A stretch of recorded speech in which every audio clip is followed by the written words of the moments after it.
Hi, everybody. My name is Richard Roberts. I'm the resident dramaturg at the Indiana Repertory Theater. Welcome to our backstage chat for The Paper Dreams of Harry Chin by Jessica Huang. We're very excited to be doing this play. We actually originally rehearsed this play 2 years ago and had to shut it down just at the dawn of COVID. And so we're very excited to have the entire cast back with us 2 years later. And I'm going to introduce them all. Everybody, if you'll just wave when I say your name. First, we have David Shea, who plays Harry Chin. Allison Buck, who plays his daughter, Sheila. Ann Bates, who plays his American wife, Laura.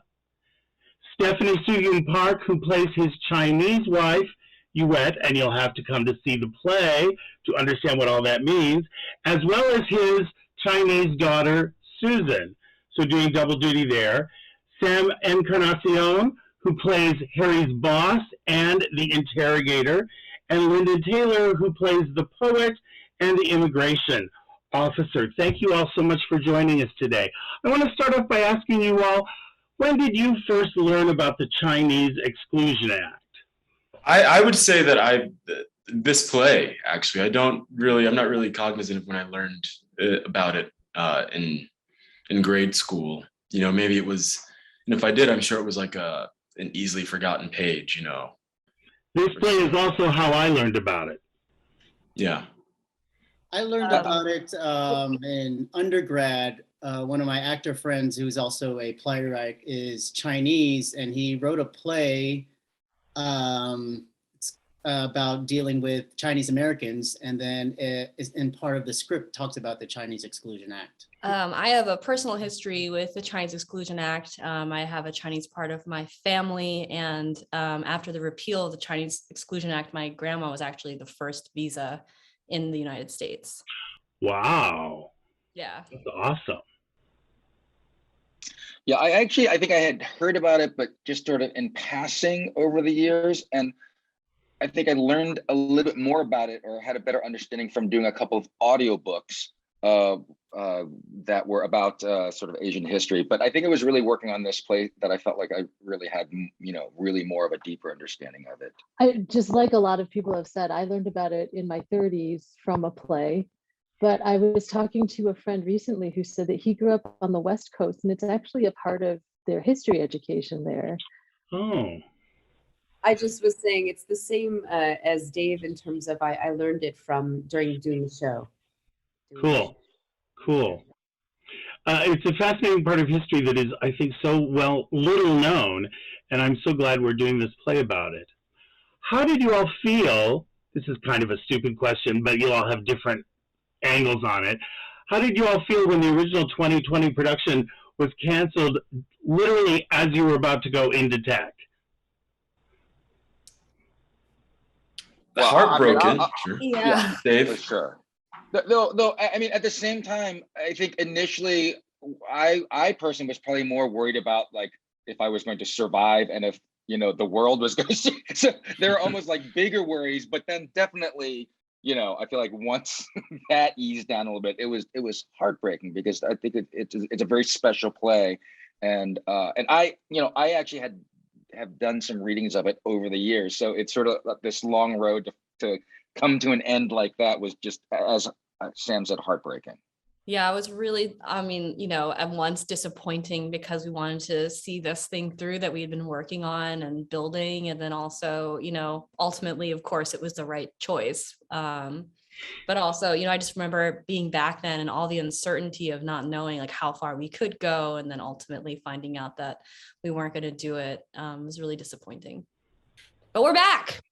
We're back. And opening, actually, I might add, we're opening a day after we were supposed to close. We were supposed to close on like the 19th of April. And we're open on April 20th, which I think is cool. That's cool. Yeah. It was meant to be, clearly. Yeah. So obviously you're all very excited and happy to be back, to be back working on this particular play. But what have been the interesting surprises that have come up working now on a play that you worked on 2 years ago but never got to perform? I would say finding inspiration within those past 2 years about like my character in the play. And recently I was listening a lot of John Baptiste music, who won the Grammys, and his album won Album of the Year. And actually hearing it, it's a bit of like inspiring as what the poet is. You know, just like really happy music, but there's a sadness below it. It's very playful. So it was great to like kind of incorporate that into like, I guess my interpretation. For me, what I felt like this time around, we had a chance to really go, I feel like, a little deeper into some of the scenes. And even like for me, I found in rehearsals a lot of times, I would say like, yeah, 2 years ago, I would have done it all wrong. And just, there was, just a deeper understanding and I don't know, seeing it with fresh eyes, suddenly things were more apparent to me now that weren't there 2 years ago. Yeah, and also, the body remembers. So, you'll find yourself getting a new note, but yet still wanting to do the thing. Your body will remember the old block. Yeah. And breaking that, which is I guess is a gift in a way, because that forces one to be more aware, to really be super in the moment, right? So that they don't, just go on automatic, if you would. Yeah, and like similarly, Sam, like I thought it feels so natural to be back. It feels so natural to be back in that rehearsal room and back here at the Candlewood. And it's the body remembers it exactly that, like on a, more back, behind the scenes version of working on the play, the particulars about just being here again.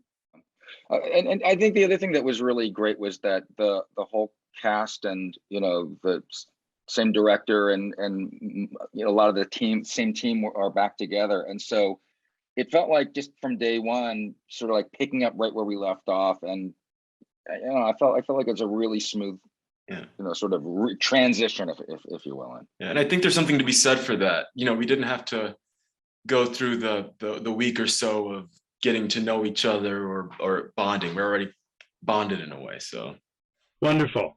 Talk about how it is to be doing this show about the immigrant experience in a world today where the immigrant experience is very fraught with controversy and emotion.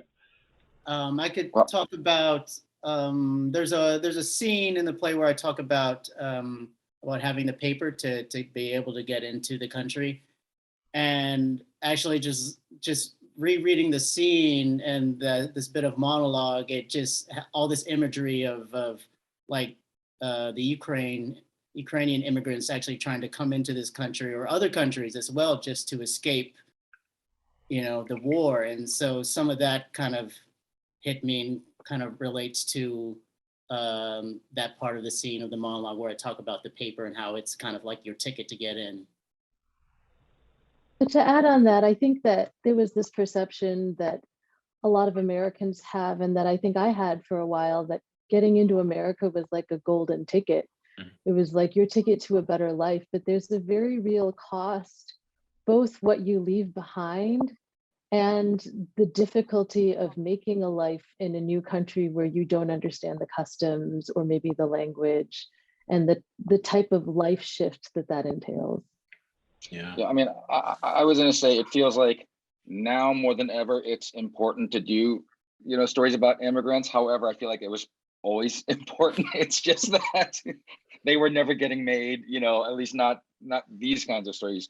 But, what I love about this story is that it's really about like people, real people. And so, you get to see that it's not this sort of abstract concept of like immigrants and outside, it's really like it's about real people and about their struggles and their experiences, trying to get in the country and after they got to the country, and sort of like all the hardships they had to suffer. And when David says real people, he means real historical people. Harry Chin is a real person, his daughter Sheila, his wife Laura. The characters in the play are real people that Jessica has written a very true yet very imaginative play about them that is a wonderful combination of realism and not realism, and I want to talk about that. what are the challenges and the joys of playing a play that is both very realistic and very wild? No, we're literally in the middle of that again. You know, working towards ourselves, you know, understanding what I would call mostly at the moment. I mean, there really is magic, but I would call mostly the moment of changes in tone. You know, ghosts, people living ancestry. It's, you know, I've seen manifestations of these ideas in life in different ways. And I think that also it's a little bit going back to your other question as well. But I think in these different worlds and with so many of these different characters, there is such working so hard for survival, as well as looking for belonging in situations and circumstances where there's nothing perfect or linear, or, you know, the things that you want to make sense in life, you know, just going with the flow. There's so much against the grain here. And these are incredibly unique stories. The fact that we have, you know, Allison in the cast, who actually has someone who even, you know, as the first visa coming in after this is remarkable. And it just kind of, it continues to inform me, yeah, in political ways, and also just human ways of wanting to exist, and ways that perhaps we even hope people do exist, you know, or the way, or at least in our own mind, in our own soul, in our own dreams, when people have passed who we have had incredible experiences with, strong, weak, loving, full of all kinds of things. I'll say it's pretty freeing also, for the most part. You know, yeah, challenges, but I think, you know, it's more freeing than anything, you know. Like I get to play, well, I don't want to give too much away, but a kind of monstery character, and you know, and it's, Jessica does such a good job, you know. Memories move, like, you know, with the, you know, like, is like a turning a page. So I would say that it's freeing, actually, more than it is challenging. You know, we don't have to stick to realism, which can sometimes be tough because we're in a not real environment, right? We're in stage, we're suspending our disbelief. So, Well, speaking of freedom, Sam, you have literally created your own language for one of your creating. It's still very much a work in progress. You are creating. Talk to us about that. Talk to us about the process. It's always changing. You know, I started with a game plan, and then in the application of it, you see that things have to change. I've always been a lover of language, you know. I love Star Trek, and I'm finding inspiration from several of the alien species. I won't say them for copyright reasons. I also think of the Klingon language, and I know there's like a Klingon dictionary out there. Duolingo actually has, you can learn it. Sure, like Chris. Right. So a touch of that, but it's you know, now the more that I've been with it, it's you know, there's a little bit of that, but then there's also a little parcel tongue. I'm finding inspiration from Nosferatu. It's really a thing of what I'm finding most interesting, because it's still very much a work in progress, is approaching language from a place of, you know, of a non-native speaker, which is to say, like, you know, how would something sound or feel if I were hearing it from somebody, if I were asked a question in a language I didn't understand. So to kind of take that and put myself through those paces has been really informative and also humbling, as just, you know, a Native American speaker or a Spanish speaker. You know, I am the child of an immigrant, of you know, I'm first generation here in this country, but I am an American for all intents and purposes. So it's been pretty cool, and I guess the greatest takeaway is that it's humbling. You know, what is language? How do we deal with language? How do we learn? You know, and then the monsters too. and also the vocal challenges. So it's still very much a work in progress. But And there are animal sounds too, right? oh yeah, big time, big time. And Oh. Jessica, she says that the character that he sounds like in a language of grunts and growls that sound like 1,000 birds and beasts, and that's all she gives you. And that's just a stage direction. And for a stage direction to evoke so many beautiful images and then give you so much to work with, yeah, it's just the sign of a really, really good writer. For several of the rest of you, several of the characters in the course of the play speak Chinese to each other, but what you as actors are doing is speaking English. Talk about the use of dialect and the non-use of dialect in the play.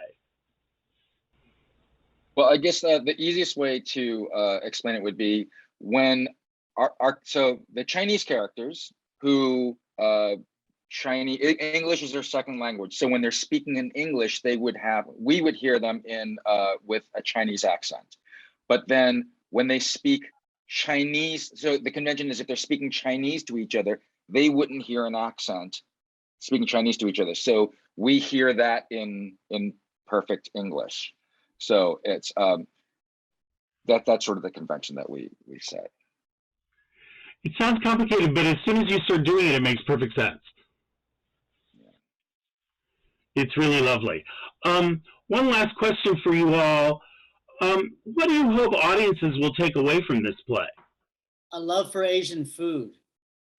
A rediscovery, a love for Asian food, and an American dish that I won't give away.